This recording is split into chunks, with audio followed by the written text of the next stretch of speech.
I'm on the floor today. My life is just all over the place right now because, for those who don't know, I am moving into a new office and partial studio. Even though this studio is still mostly functioning, I have issues like my tripod, for example, isn't here. And like, I'm running back and forth.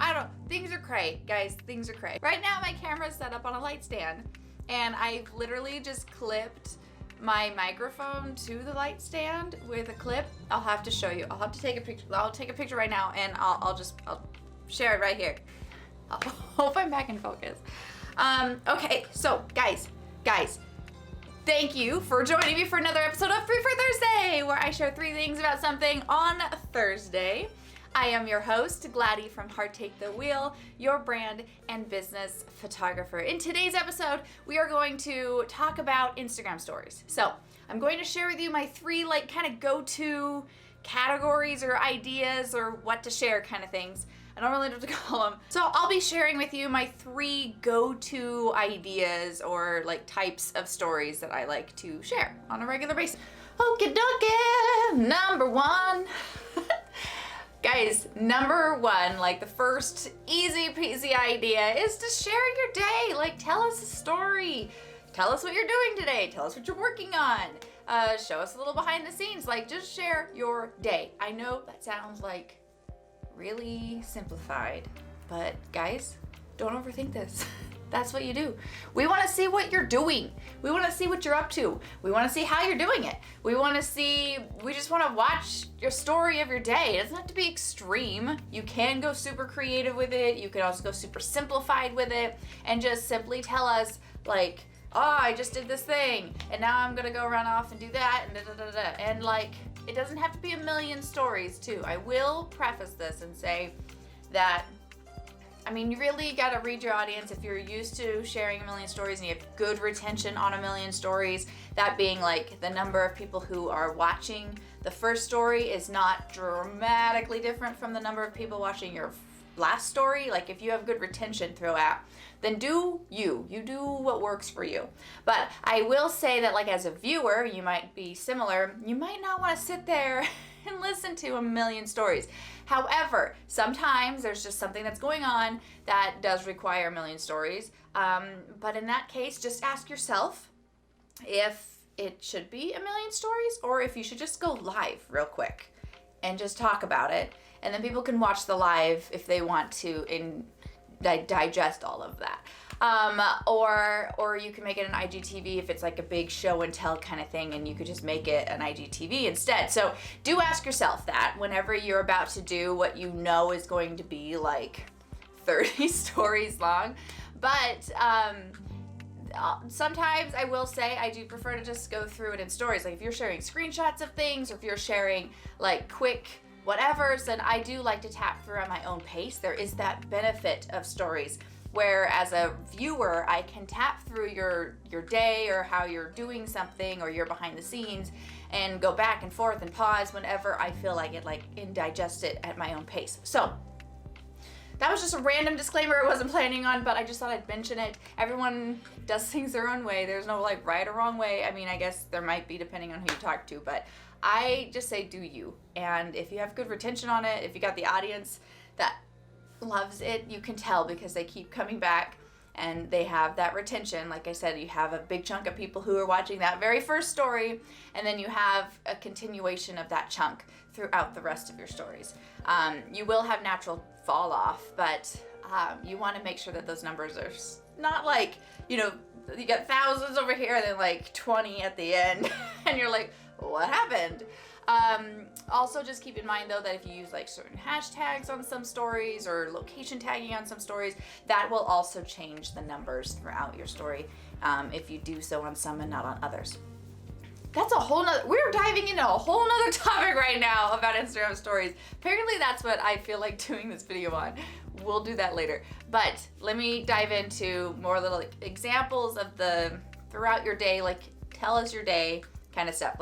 It could be super simple. Yesterday I just said I carried a fridge up to my thing, and I was joking about how I thought I got this and then I couldn't shut the trunk and I was just talking about my day. It was complicated and it was fun and it was like a kick-ass day, and I was just telling you guys what was going on. And then I did that, and then I had told you I had to go to Home Depot, get a paint match. I did that, and then I showed you that I was gonna paint the wall, and then I painted it, and then I showed you the end. I could have, like, if you want to be more creative, you can. Like, I could have set up a time-lapse thing and had you guys see the time-lapse of me, like, painting the wall, but I kind of just had to hurry up and do things. I didn't have time to, like, set it aside and do that. But I did show you the before and afters and stuff like that. I did remember to do before and after photo, and people love that, and then I get a lot of engagement off of that. And this is genuine engagement because I'm just telling you about my day, and then that's sparking conversations from you with horror stories about you carrying a fridge, or someone was telling me about the brick wall thing, or someone was like, oh, that's a great idea. It's probably less work than your original idea, because they've been following me along with other stories in the past where I was telling you about my day and what I plan to do with my new space. So people love to know about you, okay? So it doesn't always have to be like a sales pitch or some big grand like educational piece of content. This is your story, and it should be your story. So number one, talk about your day. A second like type of story that is a go-to for me, and I suggest it to be a go-to for others, would be your thing that isn't your work. So your thing that isn't like your thing. So what does that mean? So for me, for example, plants is kind of my thing. If you follow me on Instagram at all, and even here on YouTube, I'm a crazy plant lady. I love my plants. I share stories about my plants. I share updates about my plant growth, and like some plants doing better than others, and I share about watering my plants. I share about my plants. I share when I go plant shopping. So plants are kind of like my thing, and it's not my work. Like, this is not brand and business photography. This is not, headshots. This is not educating you on props and stuff. This is my thing that isn't my work. Like, it's my thing that's not like my thing.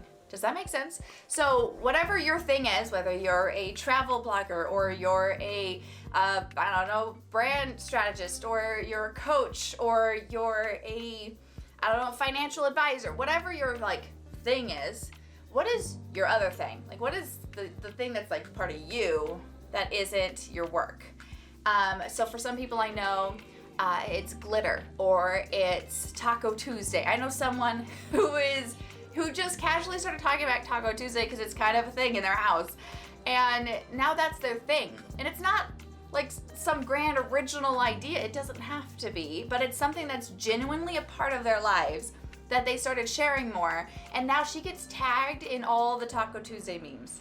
Like, and I get tagged and shared. Everyone shares with me plant stuff. It can take time to figure out what your thing is. I mean, you already have a thing. You might not realize it, that it is your thing. Like, maybe you have a very specific coffee ritual in the morning, or maybe you have like, a favorite flavor of bubble gum or something, or maybe like, it doesn't have to be like this grand thing. So just think of, let me backtrack a bit. If you go back to number one about your day, your story, right? Telling just what you got going on. If you do that more and more, you'll start realizing there's a common thread of something going on in your life that you might not even realize is your thing, because it's your thing and it's something you do and something you have in your life that is like super common to you, that is super familiar for you. So you might not even realize that it's a thing for you, right? So like her with the Taco Tuesday, that's not an original thing, but it's her thing. So if you start sharing more and more about your day, about what's going on, you'll start to realize, and other people will actually probably point it out. They'll probably start pointing it out to you. Like, they'll start sending you whatever. They'll be like, oh, this reminded me of you because of your coffee ritual in the morning. Or this reminded me of you because of your yoga you do every day. Or this reminded me of you because of how you do Flashback Friday every Friday in a certain way, or etc. Or maybe you wear a lot of Nike clothes or something. Like, whatever your thing is, you might not realize is your thing, but some people will start pointing it out. Or if you're like really kind of paying attention to your day and your stories and stuff, you might realize there's like a common like occurrence, a common thing that keeps popping up, and that's your thing. But maybe you already know what your thing is and you're too afraid to share it. Like crochet. I crochet, you know, you get the little hooks and the yarn and you make beanies and stuff. I do that in the fall and winter time. And I pretty much don't do it any other time of the year. I'm a seasonal crocheter. But when I start sharing those stories, people come out of the woodworks who have been following me forever, who are like, oh my God, I crochet too, and I just never shared anything about it. Like, it's just so weird, or people think I'm like a grandma or whatever. And there's one person who messaged me about how she crochets too. I was like, oh, what do you like to make? And then she started showing me pieces. I'm like, she doesn't just like casually crochet. This bee is like a captain of crocheting. She's incredible. And I'm like, why aren't you sharing this? This is obviously a huge part of your life. And I've never seen anything of it in her stories. And she's like, well, I never thought to. And then she started going on and she goes, well, I'm also worried, like, you know, people like kind of saying things or whatever. And I'm like, girl, that's your thing. And the last like type of story that is a go-to for me would be a helping story. So this is in two ways, either you helping them or them helping you. So go about it in either way. For example, this morning alone, I just shared a story about my mascara because it was on my mind. It's kind of like a mesh between your day. I'm talking about my day and about how I have a favorite mascara and that it's time to buy a new one. But then I was like, wait a minute, what if there's something better out there that I just have been like, you know, so tunnel visioned with, this is the only one to buy, just go to the store and pick up the thing and not even look at other options. What if there's something better? So I was like, I'll ask Instagram, because I bet you there's some good people out there who have good like options and recommendations for me.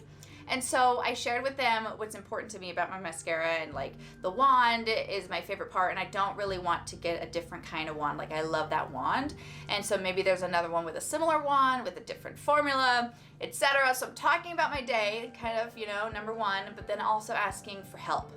And within seconds, I've already gotten like people who are like, here is my favorite mascara, because people like to also help you. And you know, they want to do so in a way that, you know, is in their like comfort zone. And so depending on the different posts, you'll have different types of people who are responding, who watch you all the time. Because you have people who watch you all the time and they want to contribute to you in some way and engage with you in some way, but they also don't want to do it that's too far out of like where they feel comfortable, if that makes sense. So if you start asking things that are in their warehouse, then you'll definitely get people who start to engage with you more in that way. And then it's opening up the book. But don't just like ask for help all the time just for the sake of engagement, because I think people start to realize that. But if you want to do it for like a genuine, like I genuinely need to buy new mascara and I was asking for help. So that's a great way to get some, you know, engagement. But also, like, I really do honestly want to know. So what I'm saying is, don't just ask us for like our suggestions if you're not even going to take us up on it. If you have no intentions of following through, or if you just want the engagement. I mean, yeah, it's engagement and it's good and stuff, but we start to feel that on the other side, that you're not hearing us or that you don't care. And then we'll stop following you. We'll stop watching. We'll stop, you know what I mean? Does that make sense? Like, we want to feel like we're actually helping you, because then if we do, we'll continue to show up, we'll continue to help you and continue to receive your value in return. So that's the other side of things. Maybe you have a post about how you can help others, and it doesn't have to be extreme. Like, maybe you're setting up your background thing, like I'm currently setting up like this huge backdrop, whatever it is. And like, I'm coming across things that are popping up in my head that I never thought of when I initially purchased the thing. And so I will at the end do some stories kind of showcasing some things, pointing out just some stuff that happened along the way. And it's kind of just me telling a story, telling my day. But on the flip side, it might be helpful to people who are either too afraid to ask the question, because a lot of us are afraid to ask for help. Or we never would have thought of that, and we've been considering that product ourselves, and we were like, oh, okay, and that could be helpful for someone else in the same boat down the line. So, and maybe you can go even more extreme with your helpful posts and actually do like mini tutorial on something, or like best tips and advices for things, or whatever advices. So yeah, helpful posts can go both ways. You can either provide us with the help or you can provide us with the opportunity to help you. So I hope all of that was helpful for you, and I will see you on Instagram. Every day I'm pretty much showing up there. And in the next video, for sure, I am continuing to put out videos about my studio and office space. There's a lot going on with that. You can check the last video if you just want to hear like the latest like adjustments that had to be made. I did not talk about my plants. That is the biggest adjustment, but that's because they deserve a whole video of their own. And then I will for sure see you in the next 3 for Thursday. So bye.